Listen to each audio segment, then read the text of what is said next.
Everyone, and welcome back to the Pelvic Health and Fitness Podcast. Rhonda and Dayna here, and we are going to chat today a little bit about where both of us are at in our postpartum journey in terms of exercise and symptoms. So we'll each kind of take a turn going over where we're at in that regard. And just sort of as a reassurance, potentially, that if you're in the thick of newborn phase symptoms and not maybe doing what you want to be doing in your fitness world, that it does get better. And I understand that might be triggering to hear. I feel like when people said like, it gets better, when you're in the thick of it, it's hard to hear that, but it does get better. We'll kind of chat about that, sort of like a live to tell kind of thing.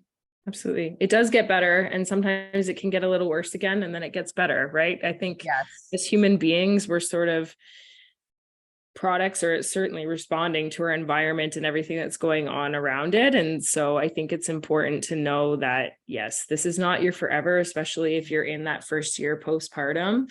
And we're now, I'm 4 and 6 years postpartum, and you're 3 and 5. Yep. Yeah. Yep. So yeah, time really does fly. It's wild. Yeah. So I'll start out kind of going over. So where I started out, and we sort of chatted about this on the podcast already, but my background is CrossFit. So I worked at a CrossFit gym, competed in CrossFit local competitions leading up to having my kiddos. Postpartum after my first daughter, Sadie, I was able to get back to CrossFit competitions. I probably pushed it a little too soon, too much, but that again was a live to tell kind of story.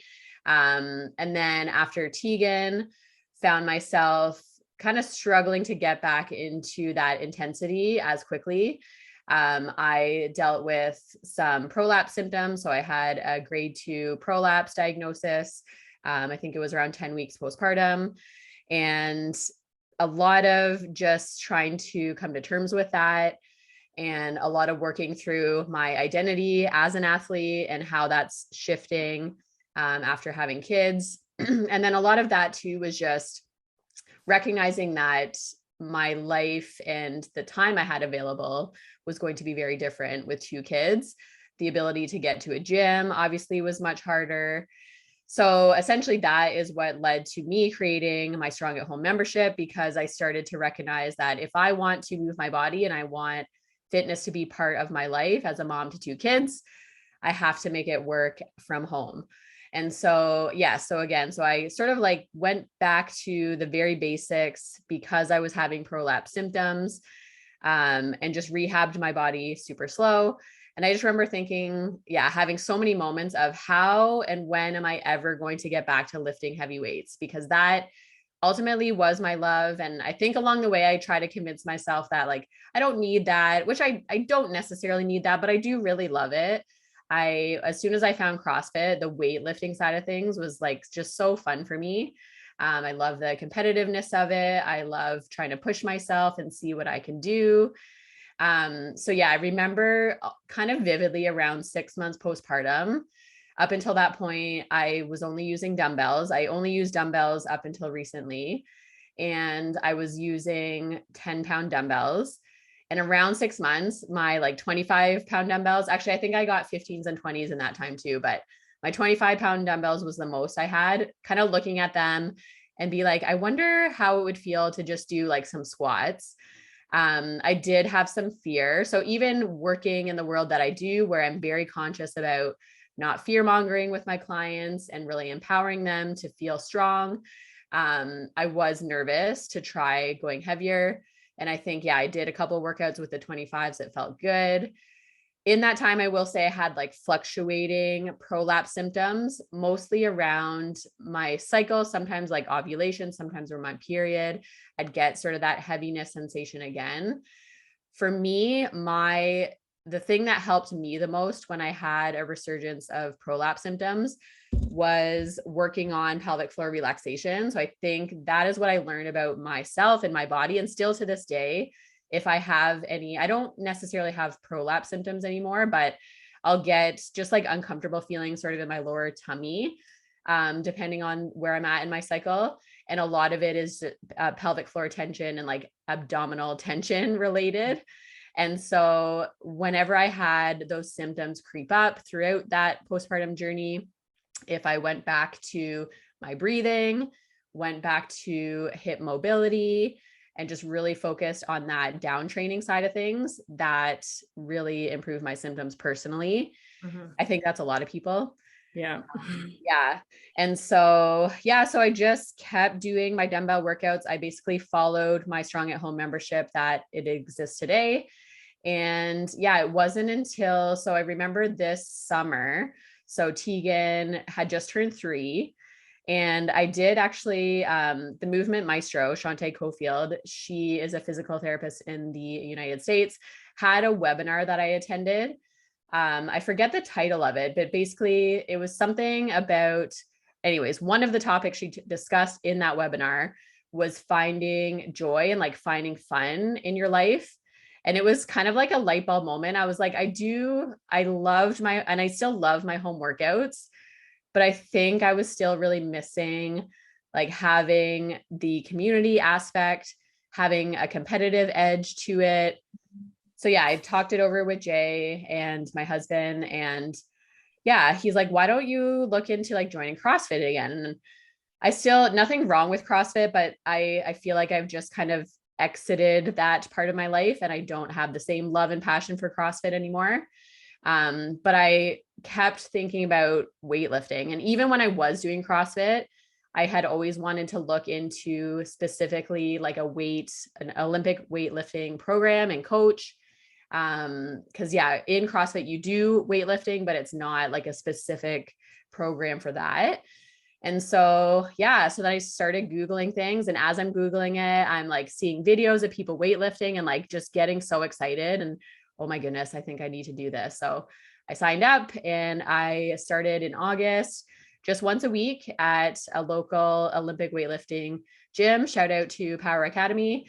And it like from day one, I stepped into that gym and just did like some barbell stuff. And oh my goodness, I was like, this is what I've been missing. And came home and told Jay, like, yes, like always so thankful for him because he kind of nudges me sometimes. Cause I think as moms, it's tough, right? Like we want to be home and we want to be with our kids, but Dayna and I before recording just talked about how it's so important for our kids to see us exploring our other interests outside of mom life. And so, so I've been doing it since August. Now it's January. So just around 6 months, and it's been amazing. My body's been feeling really good. I've had little like tweaks with my knees kind of thing and just kind of getting used to the weight again, the heavier weights again. But I've been very kind of conservative with getting back into it.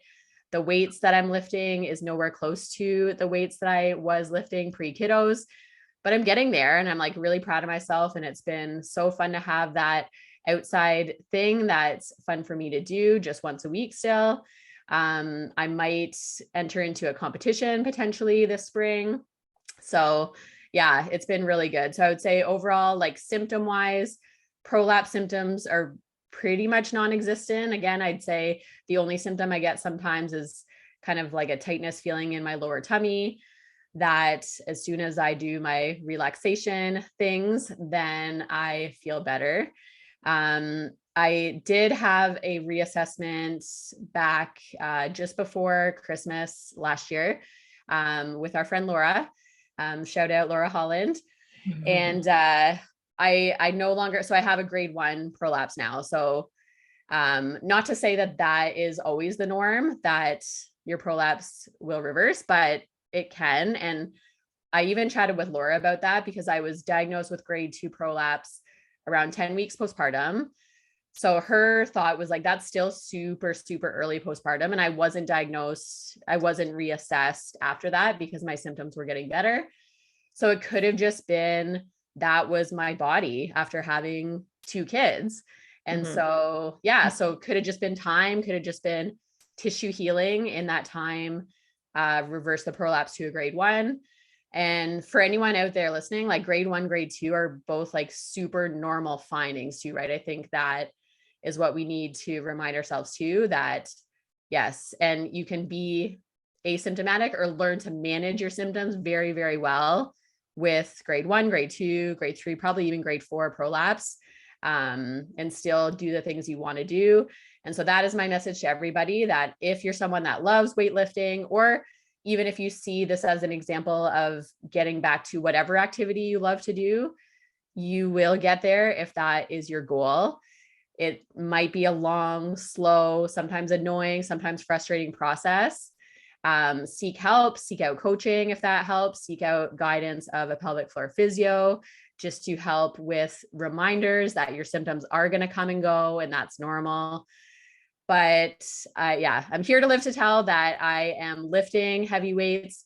The other day I did a 54 kilogram squat clean, which yeah, 50 kilos is still like confusing for me. So I think it's like 118 pounds ish, which felt really good. It felt awesome. No symptoms.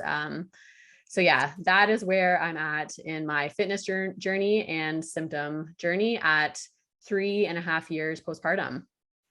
Awesome. I love so many things about that. I was jotting down a bunch. One, we should do an episode on finding joy. Yeah, honestly. Like, why is that such an epiphany for women? I don't know. Right? Yeah, for sure. I think I started thinking about this back in the summer, to be honest, being, you know, and maybe it was even my husband too, being like, what do you do for yourself that's fun? And I think my answer was, I don't even know what I think is fun anymore, which is kind of sad. I think totally normal too, again, because it's, you know, motherhood is all consuming.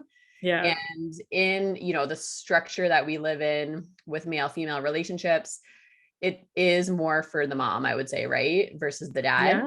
Yeah, for sure.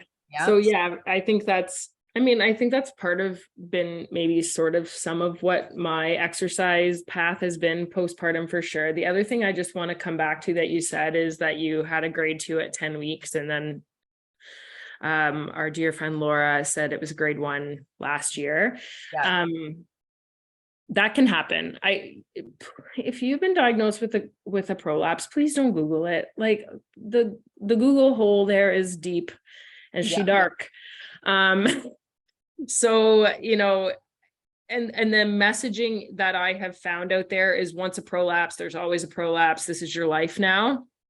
But what we do typically see is a little bit of a reduction there, particularly if it's earlier stages of postpartum, which I'm here to tell you doesn't mean before 6 weeks. Like the 6 weeks is, that's still so early. Like it might as well be 48 hours, honestly. True. I've had several clients in the last couple months who we come back and see each other around the 12 or 13 week mark. And they're like, thank goodness you told me at the 6 weeks that I might not feel more like myself. Cause it wasn't until like yesterday that I started to see a glimpse of feeling normal. Yeah. But yes, we can see that, not in every case, but we certainly can see a little bit of a half to a full reduction depending on some of the causes of what the prolapse is. And spoiler alert, some of us have prolapse before babies. But I probably did. I think, you know, I talked about that probably on previous episodes with my gymnastics background and CrossFit background, had a lot of, like high pressure, like gripping strategies that for sure I probably did. Yeah, absolutely. So the other thing I love that you said is you don't necessarily get the pelvic floor symptoms, but you tend to get like a crampy type sensation in your abdomen. That's also so common. Doesn't mean it's prolapse, can mean it's one of your prolapse symptoms. But it's often pelvic floor tension. People will start to worry it's something wrong with their uterus. And that is like interesting to me. I feel like it's probably hard to research this, but I wonder if my prolapse symptoms all along weren't necessarily the feeling of the bulging or the feeling of the lowering. It was just the feeling of the tension in my pelvic floor because I was terrified for my organs to fall out. Right. Yeah. I sort of always give the analogy, and I don't know if this lands for everybody, but for one, there's a lot of fear. So you feel this heaviness, you feel like maybe something's sitting there.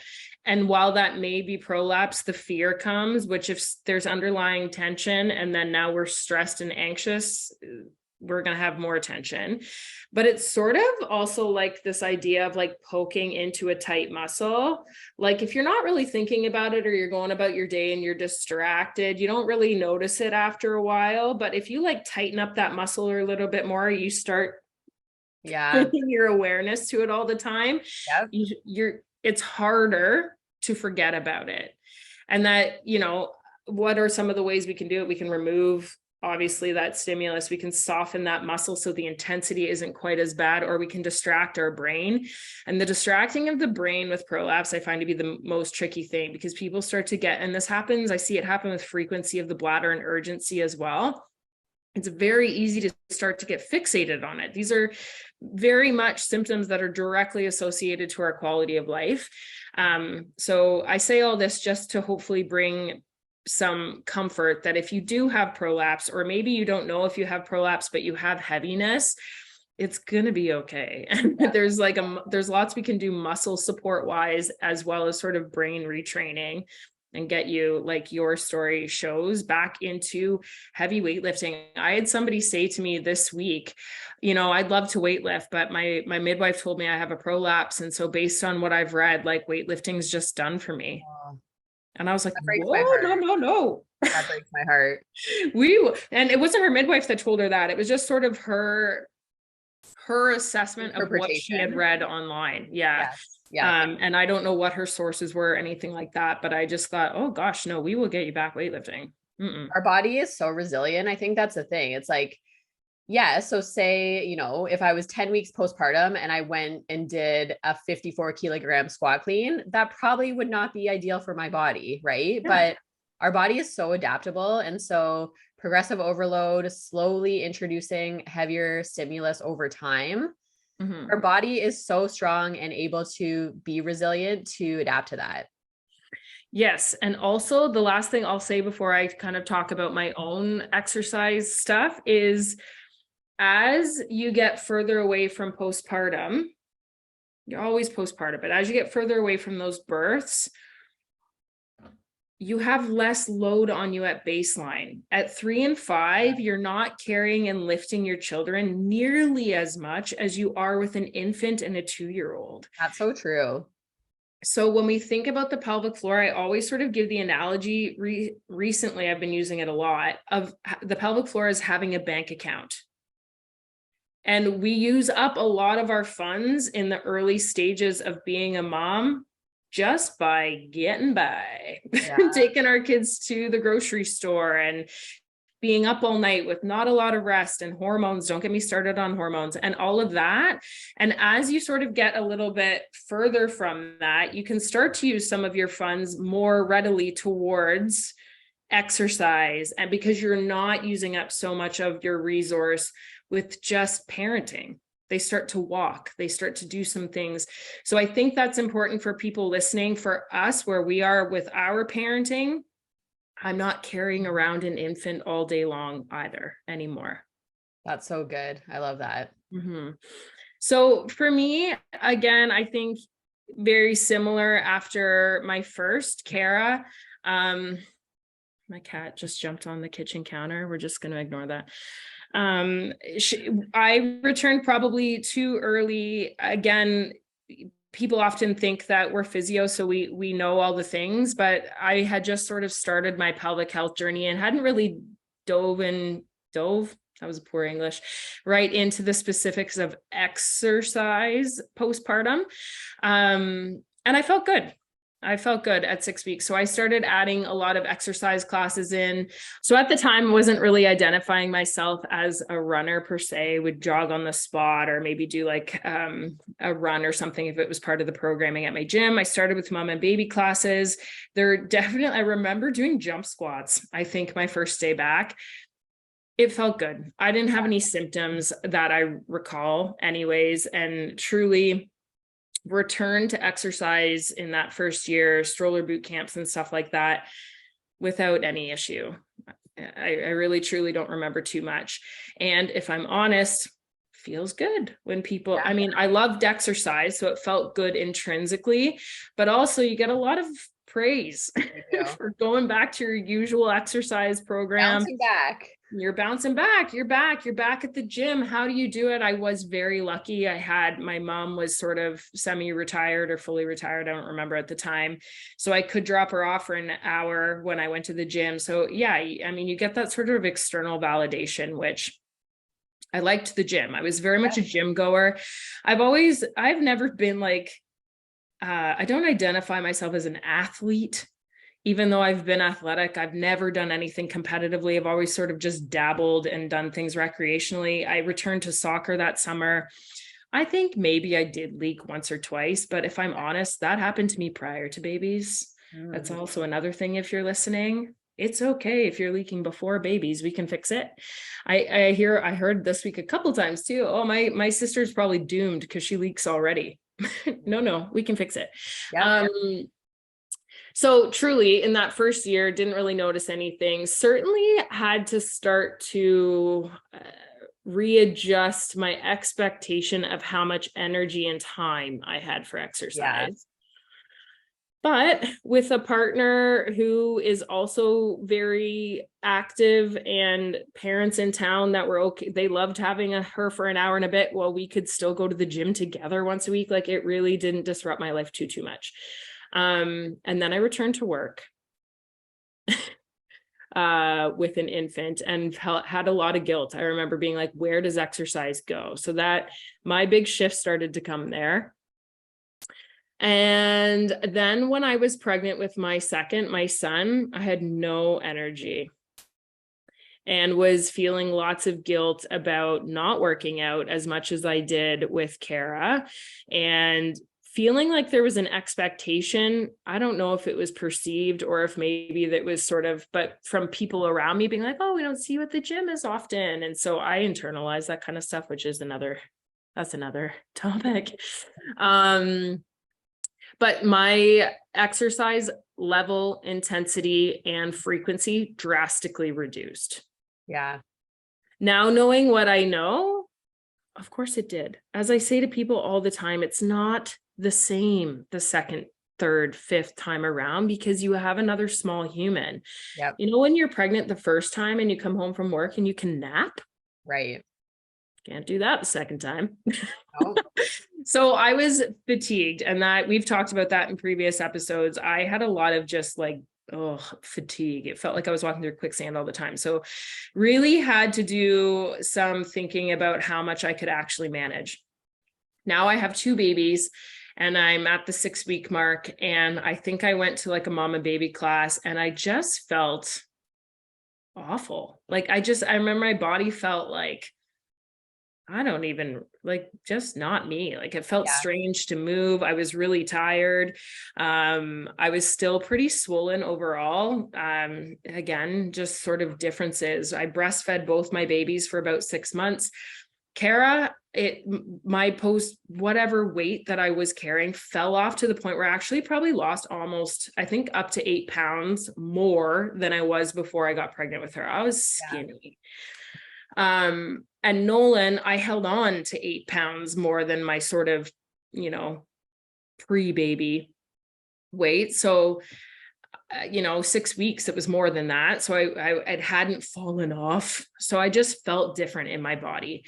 And I hated it because everything felt harder, squats and everything like that. So I definitely pushed myself. I think if I'm honest, there was a level of, I want that. I want to feel like I did before babies. Yep. And I ended up with prolapse symptoms. So I was sort of self-assessing and treating and diagnosing as a pelvic physio. And I was okay. I had done a lot of work sort of mentally in decreasing intensity and frequency of exercise, and now was sort of really fully in sort of the pregnancy postpartum exercise zone. And I was okay with decreasing it, but I had a lot of trouble getting back to deep squats, anything impact. In the spring, summer of that year, I started to run a little bit more for mental health reasons. For the first time, I found what I used to hate about running was that it was boring.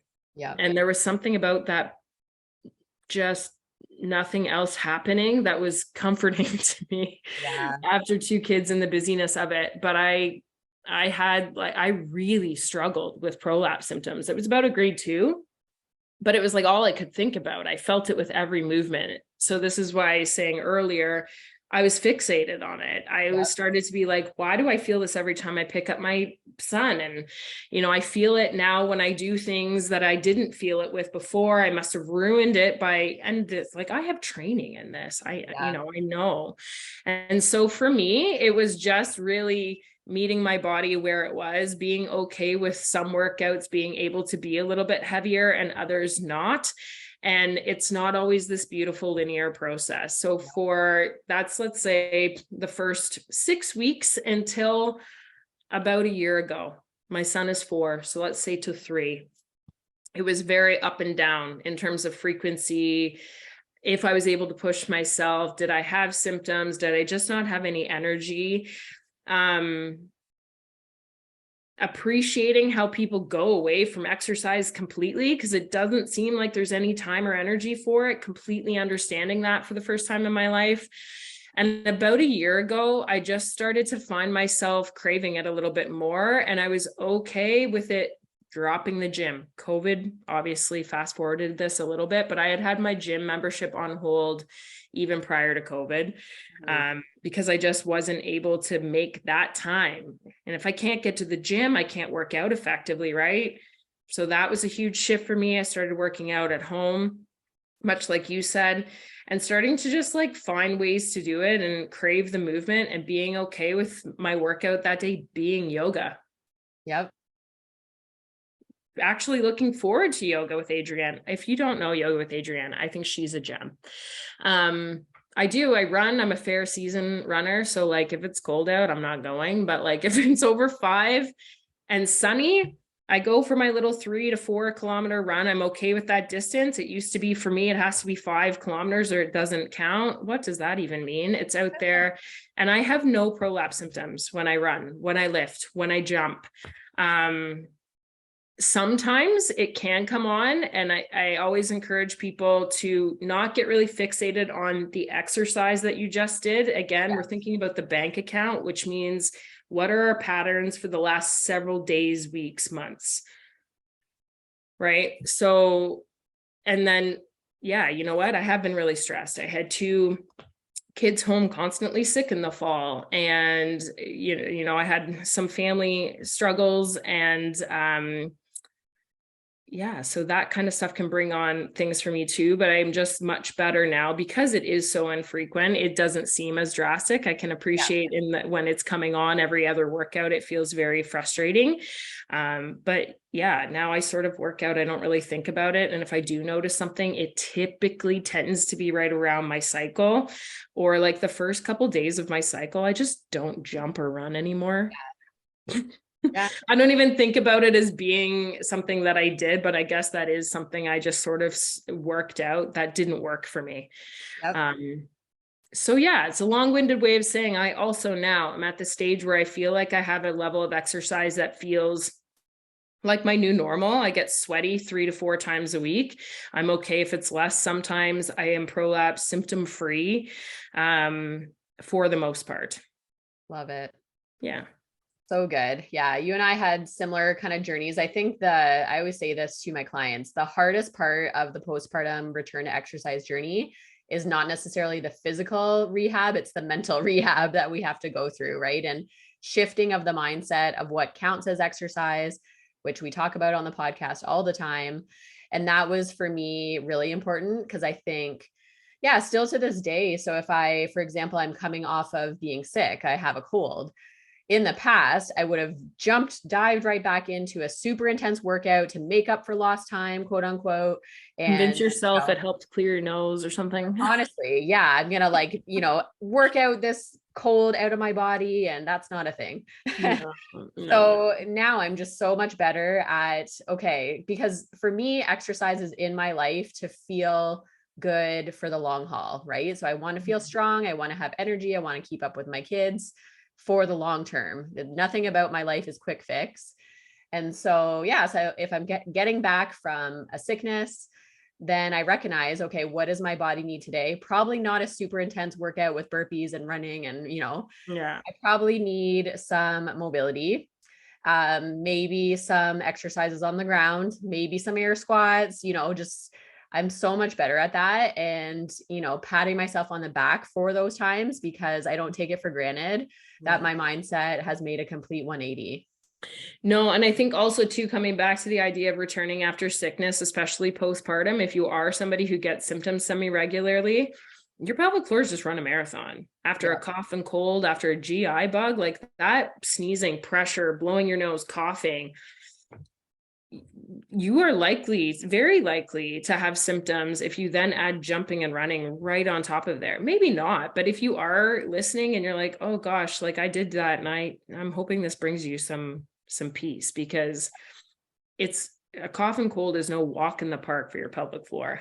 No, it's a workout in and of itself. So yeah, I think, bottom line, both of our stories, hopefully, again, serves as a reminder that the journey is never linear. There's going to be ups and downs. Having symptoms is normal. That's our body's way of talking to us and reminding us that there's multitude of reasons why symptoms might have come and gone. It's not just about the exercise. Let's not play the self-blame game that, I must have caused this to happen.